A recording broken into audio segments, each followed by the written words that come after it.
Assalamualaikum teman-teman, jumpa lagi bersama Umi Serliza di sini. Hari ini hari berapa ya?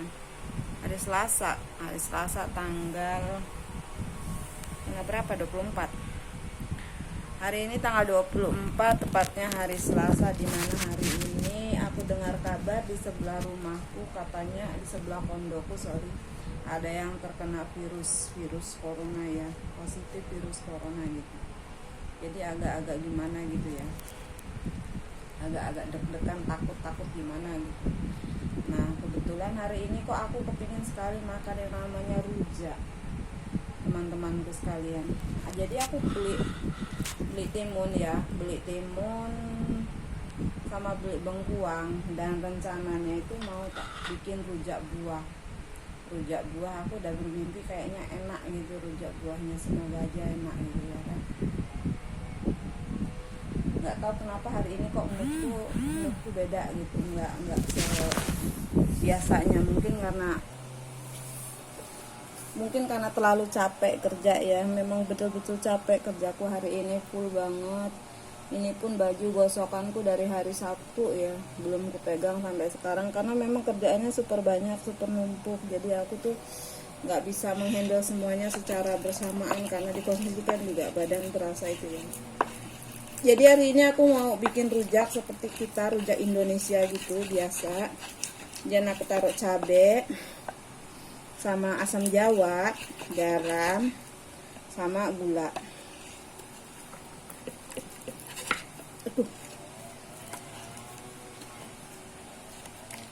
Ini maunya gulanya saking kepengen makan rujak, butuh perjuangan pemirsa. Jadi pemirsa, hari ini aku nggak tahu, aku kok kerasa capek bener ya kerja hari ini. Karena memang mungkin berat juga kerjanya kan.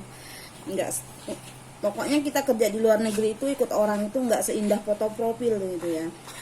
Jadi meaning katanya enak-enak juga nggak seenak yang dibayangkan gitu, nggak seenak waktu menerima gajinya gitu. Perjuangan kita itu benar-benar yang orang lain nggak tahu gimana sedihnya, susahnya kita di rumah orang. Makanya, dan sebenarnya aku ini ya mau curhat, mau menceritakan apa yang sedang terjadi sekarang. Nggak tahu nasibku gimana di Singapura. Ini masalahnya sedikit dibilang serius sih, ya memang serius ya. Dibilang nggak serius ya memang serius ya kan.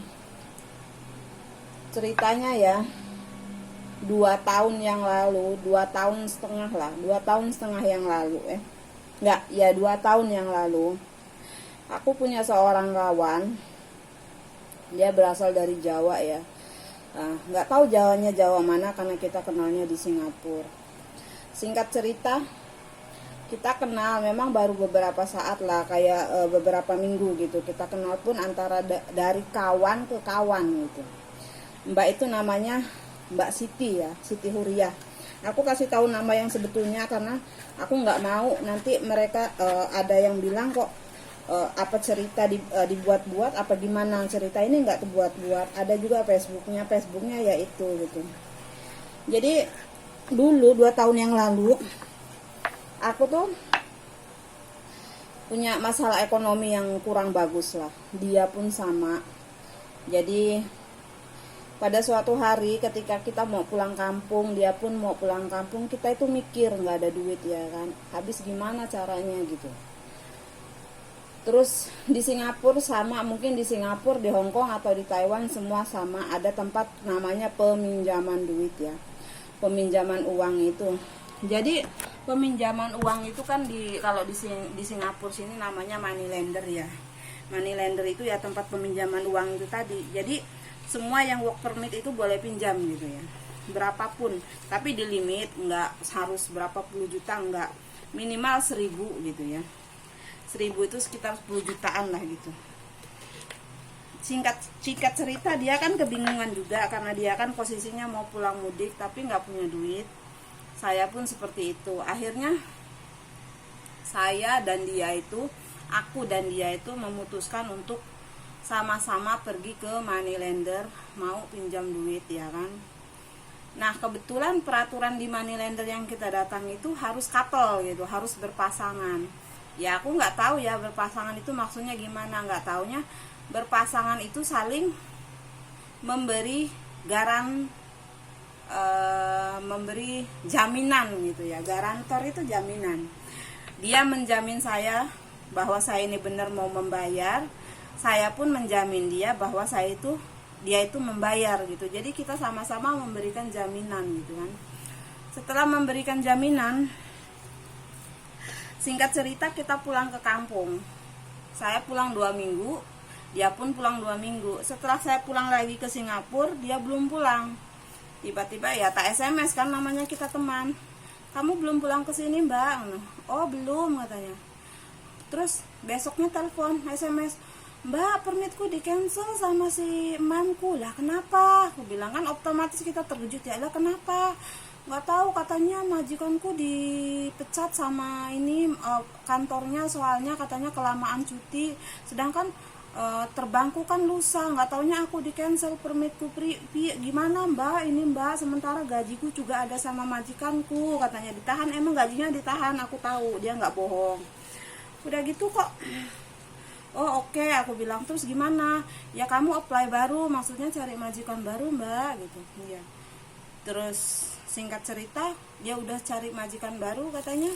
3 hari kemudian majikannya SMS lagi, ya Wati, Siti, permit kamu udah tak cancel ya katanya, dan kamu nggak bisa masuk ke Singapura lagi. Otomatis si Siti kan langsung kaget. Mam, kenapa, what happened gitu, what happened mam, did I do anything wrong katanya kan gitu, kayak apakah aku melakukan kesalahan gitu. Terus majikannya bilang yes you are katanya gitu kan. Ya kamu katanya. Apa kesalahan saya mam katanya? Kamu minjem di rentenir katanya kan gitu kan. Minjem uang di rentenir ya katanya. Itu rentenirnya nelpon ke saya katanya. Dan sekarang saya pastikan kamu nggak boleh ke Singapura lagi, bla bla bla bla, pokoknya ya yang super bla bla bla lah gitu ya kan. Jadi ya tak pikir ya gimana ya mbak, namanya nggak bisa masuk ke Singapura lagi gitu kan.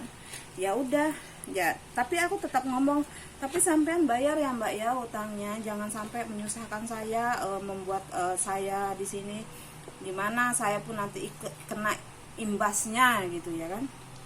Dia bilang iya mbak, insya Allah. Dia selalu bilang insya Allah ya. Kita kan sebagai manusia percaya aja ya kan, walaupun dia bilang insya Allah atau apapun kita percaya harus. Kita itu nggak boleh seuzon ya, mungkin kamu nggak bayar apa gimana, nggak, nyatanya dia di blacklist gitu kan.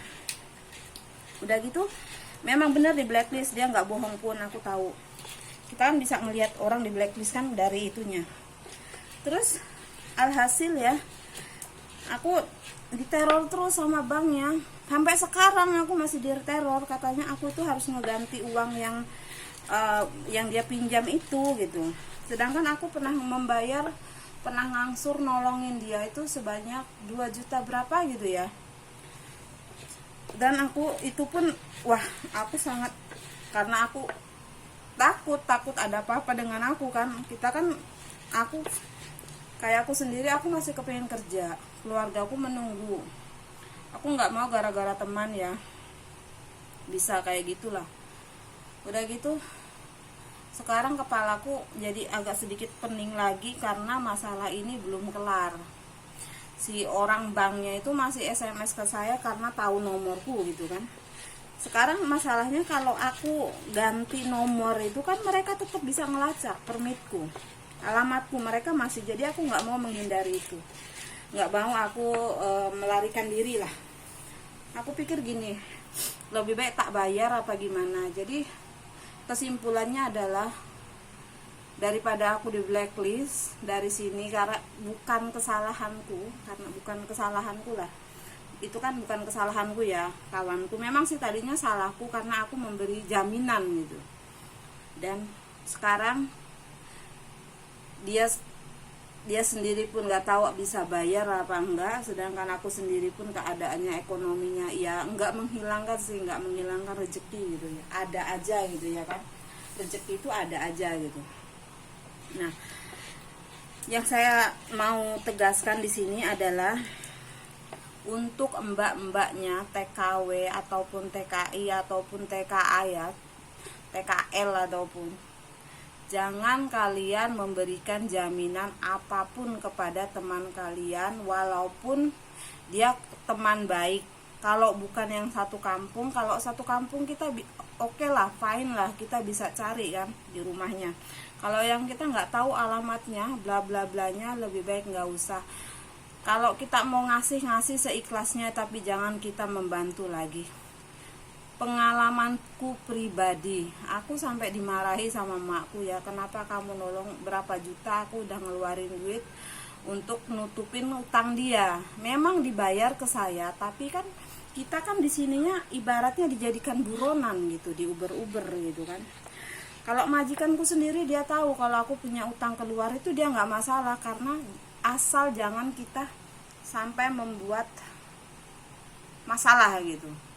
Majikanku tahu, yakin bener aku nggak bohong. Majikan aku kemarin malah nanya gini, kamu masih ada utang di luar? Terus aku bilang, enggak mam, udah lama aku nggak pernah punya utang, alhamdulillah sekarang ekonomiku udah mulai membaik. Kita kan ngomong jujur ya, kita harus bersyukur gitu. Nah jadi si Mbak Siti ini pun nggak ada etikat baik mau menyelesaikan perkaranya sama yang orang punya bank itu gitu. Dia nggak ada masalah, nggak ada etikat baiknya. Dia tahu nomorku, dia tahu Facebookku, tapi dia coba nggak mengaktifkan Facebooknya, dia mengunfriend, nomornya juga aku udah kemana nggak tahu, udah nggak itu. Nama aslinya itu Mbak Siti Huriyah gitu, Huriyah gitu, pokoknya Siti Huriyah. Aku coba cari di Facebooknya juga masih ketemu, tapi dia nggak aktifin, mungkin dia ada Facebook baru, Facebook lain yang aku nggak tahu. Aku pernah bilang, Mbak, aku minta alamat rumah kampungmu, pokoknya aku nggak mau ada masalah di Singapura, itu pun bukan masalahku gitu lah.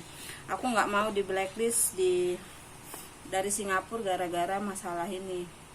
Dan orang money lendernya ini sendiri, dia pernah SMS saya, katanya Siti Huriyah blacklist already, then the next is will impact to you. Impact kan artinya kan berdampak gitu loh. Hah? Aku sampai bilang, hah sir, that is not my fault, that is not my, I not take that money, I not using also that money. Kata money lendernya, I don't care, I don't know, because you are the guarantor, that mean kamu harus membayar karena kamu adalah jaminannya. Jadi saya ini sebagai penjamin. Ya Allah, itulah pemirsa nasibku hari ini. Dan orang itu pun masih SMS, masih menelpon ke saya. Jadi nggak tahu lah mau gimana lagi kan. Dan daripada kepala saya pening mikirin itu, bagus kita ngerujak dulu kan, nenangin otak. Bismillahirrahmanirrahim.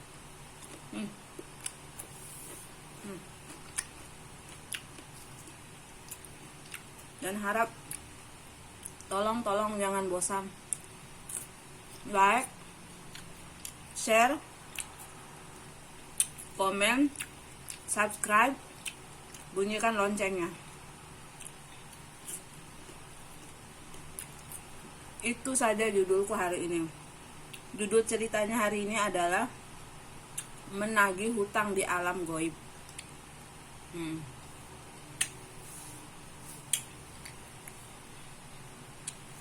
Pusing kepala mikirin utang yang bukan utang kita.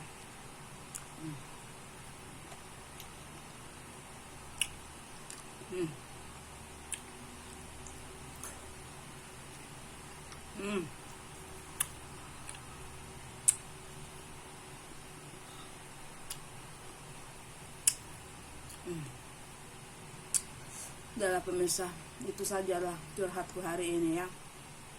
Terima kasih untuk teman-temanku yang udah like, subscribe channelku ya. Semoga ada perkembangan yang bagus dan nextnya. Sekarang mungkin aku belum bisa paham banget caranya membuat video yang baik dan betul, tapi memang keadaannya yang tidak memungkinkan. Hanya ini sajalah tempat yang aku bisa untuk wak. Lain tempat aku mohon maaf karena nggak bisa. Karena kita harus merespek majikan juga. Jangan lupa status kita di sini adalah PRT, pembantu rumah tangga. Kita di sini hanya sebagai PRT, jadi kita harus bersikap sebagai PRT dengan ya ikuti peraturan yang ada. Kalau kita ingin masih bekerja dengan baik dengan ikut majikan, mencari rezeki dan yang halal, jangan lupa keluarga di kampung menunggu kesuksesan Anda jikalau Anda pulang nanti. Suami Anda menunggu Anda, anak-anak, orang tua dan keluarga semua. Oke? Gitu saja cicatku hari ini. Assalamualaikum warahmatullahi wabarakatuh. Bye. Thank you for watching.